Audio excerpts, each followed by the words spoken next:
Hey guys, and welcome to a rather intriguing battle. I'm a Rubber Duck of War, and today we're not looking at a land battle and we're not looking at domination. We're looking at a hybrid mix between the two. So this is a new game mode designed by Mr. Inticity, who's implemented this, I believe, into his End Ladder, which was a popular place for competitive players to practice and hone their skills throughout Warhammer 2 and at the start of Warhammer 3 as well. It's pretty intriguing, so we're going to delve into it, look at this glorious battle sent in by Captain Morgan, taking on Random Nicks, I believe. Two guys who've seen on the channel quite a bit before. Explain the game mode, probably explain some pros, some cons, and all that good juicy stuff.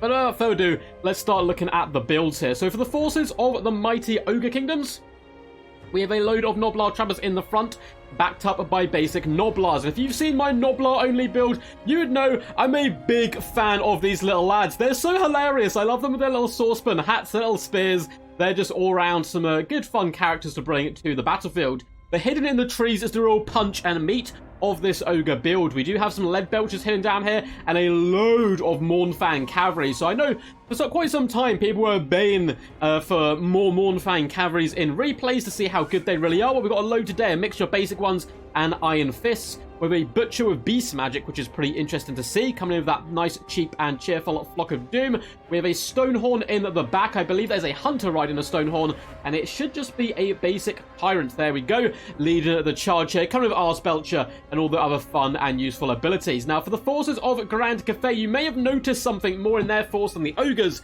and that's how we're playing with the land battle funds for armies. So armies are huge straight from the off in this game mode. The few other rules I'll get into in just a second, but let's go through the army first.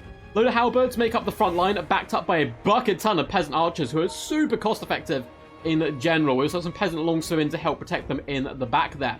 Triple Great Cannon, once again backed up by peasant longspearmen, and a couple of peasant horsemen shall guard the flanks. Leading the battle line is Batman herself, or himself, is the dragon-blooded Shugenan Lord of Yin Magic, which is pretty cool, kind of missile mirror, as well as the slow and ancestral warriors. So how is this game mode played? It is basically a land battle, but it is taking place on a domination map. There is no reinforcements. You start with the same amount of funds you would get in a land battle, but there are objectives on the map. The reason there's objectives on the map, it stops two big things. Kite drawing, which of course could be a problem with your opponent. He has one unit of archers left at the end on horses, and they just run away, and they don't fight you, ending the game in a long, boring draw. Likewise, it stops corner camping, because if you sit nice and tightly in a corner, your opponent will simply sit on top of the objectives and cap them. Now, do I think capping objectives is the way to win this game mode? Absolutely not. It is basically like a standard land battle, but cuts out those two quite horrific and disgusting elements of multiplayer, which made a lot of people just quit playing the game. When you come against someone and they just run away the entire game or hide in a corner, it's not that much fun, unfortunately. But I love the fact it has taken those out. Now, does it stop kiting? Absolutely not, of course. You can still kite. That's still a viable tactic, which a lot of multiplayer players still use, and it's a very good competitive tactic in general, so it's good. It's not out of the game. You can twirl and dance away from your opponent and only really have to pressure the objectives in the latter stages. But here we go, the battle is getting underway. Big Fat Flock of Doom does initiate the start of the battle as Jade Warriors clatter into Gnoblars. I don't think the Gnoblars are going to have the best of days here. The Ogre Kingdoms really have no punch in this front line, apart from this mighty Tyrant who stands firm, cleave in one hand, maul in the other. But in comes the cavalry swooping down the hill. It has been driven away, though. Jade Warrior halberds in combination with Storm of Shadows, really lovely combo there, is going to drive the cavalry back away from this engagement. Elsewhere, peasants were sacrificed into the maw of the great Mournfang. So really overwhelming that flank and starting to push into the back line, which I like to see, with the Hunter jumping on top of cannons, as well as Mournfangs shutting down peasant archers in the midpoint here. The Tyrant is also bursting through. However, the front line is going really, really well for Grand Cathay. And a lovely little sandwich here. Hammer and anvil, classic tactic.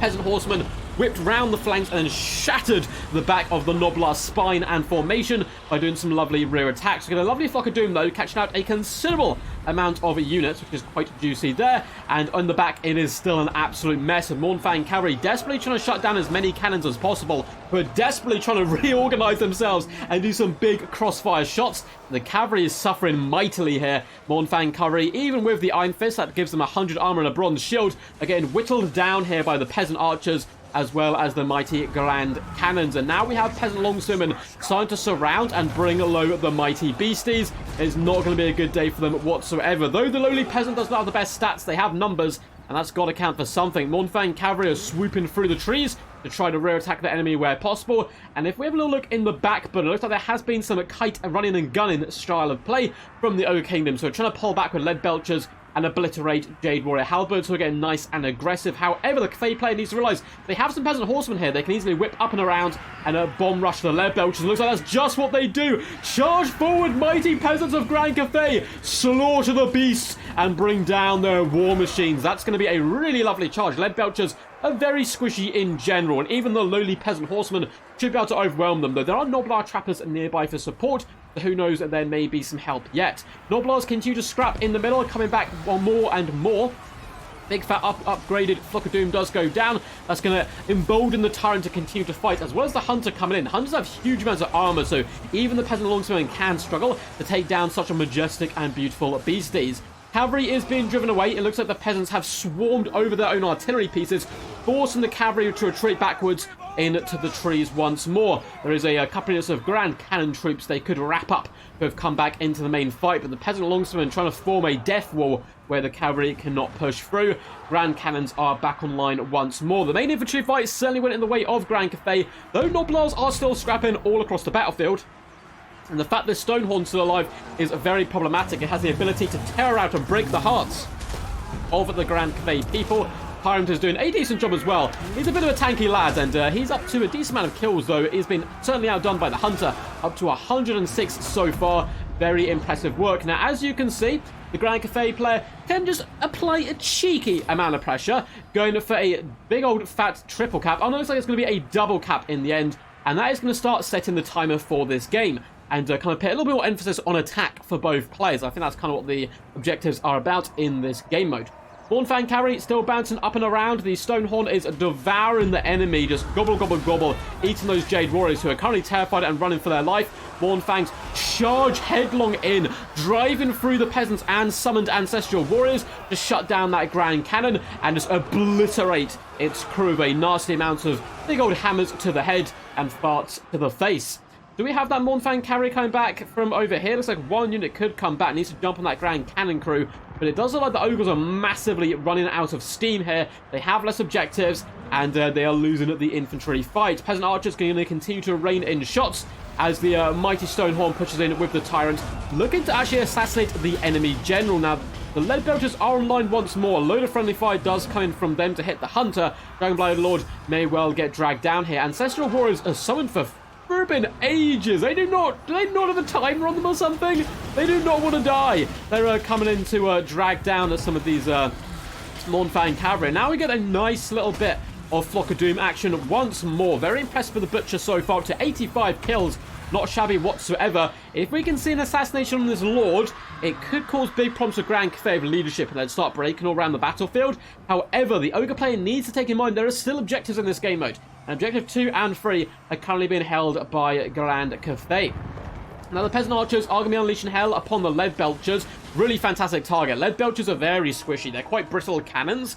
And you can see they're going to be going down rather quickly here to the bowfire if they're not careful. And it looks like that middle objective could be overwhelmed by Grand Cathay.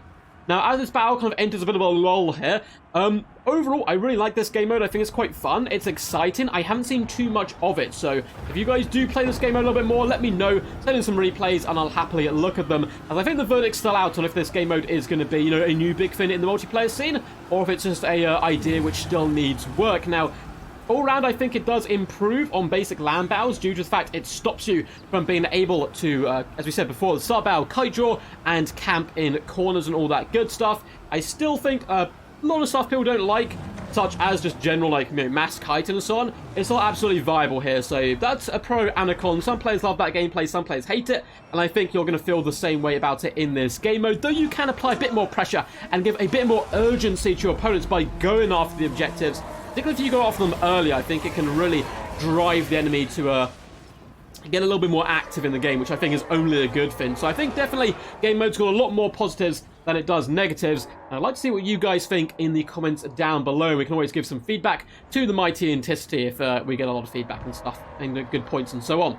Way back to the battle, it looks like Grand Cathay really stepping up the objective game here. Objective 1 is under a lot of pressure because there's Flock of Doom upgraded, catching out quite a few of the Grand Cathay units there, but they are going to get the nasty treble cap, and that's going to apply a lot of pressure here to the Ogre Kingdoms to really finish this game off quickly, because the Stone Launcher did a fantastic job alongside this Tyrant, decimating a lot of what remains for Grand Cathay, but they've got such a dominant lead at this point, it is pretty hard for them to overwhelm Grand Cathay quickly enough. And it looks like we're getting some Ancestral Warriors summoned once again. It looks like the Dragonblight Lord may indeed go down. Dismember pops on them. The Tyrant is unfortunately terrified themselves here, which is a little bit worrying. Of course, the Ancestral Warriors are some scary foes indeed. And it looks like the Hunter is about to give up here. And it's going to be a rather slow, drawn-out process now for this game. The Ogres really don't stand a chance anymore, I don't think. Bornfang Cavalry is being overwhelmed. Halberds are easily going to be able to drive away Noblars. And we just have the Mighty Hunter left standing, which is going to, I'm afraid, bow out. I would assume the Tyrant is going to get dragged down here. Storm Shadows popped on him to slow him down. Big shot comes in from the Hunter, and the Grand Cathay forces shall be victorious. There is simply far too many of them on the battlefield. With only a Hunter left, he probably couldn't even cap all the remaining objectives, even if he was able to dismember and slaughter the remainder of the Grand Cathay army. And the Grand Cathay can just keep moving at this point. There's no need to engage this Hunter. There's nothing it can do. Let's chase off the Tyrant if need be. Surround the Hunter and drag it down. But all this is really is a ticking timer to the Grand Cathay victory. And the Stolon's actually going to be able to break all of this infantry and maybe could have perhaps won the game long term with some effective cycle charge. And if the Tyrant came back as well, but because there's now this time limit on it with the objectives, it means it cannot be done.